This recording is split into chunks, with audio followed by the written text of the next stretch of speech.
Are you ready to take control of your money and start investing? Don't worry if you don't know where to start. You're not alone. You know, many people feel lost when it comes to understanding money and investing, okay? So there are amazing online courses that can teach you everything that you need to know.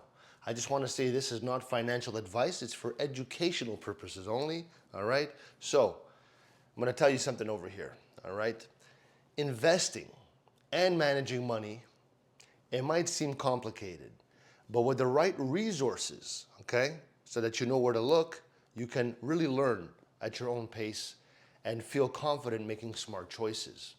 Now, some of the best online courses include Coursera's Financial Markets, that's number one, and I'll put these all in the description. You got Udemy's Personal Finance 101.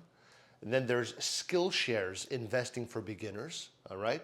These courses offer easy to understand lessons from the basics to advanced strategies, okay?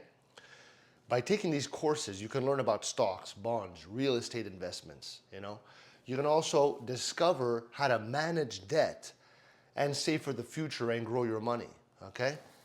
Once you know the power of compound interest, there's no going back, okay? It's for everybody and anybody, okay? The best part is that you can start learning today and soon you're gonna be making better decisions with your money. It's time to invest in yourself, so why wait? If this video helped you at all, this little video, leave me a like. I love you.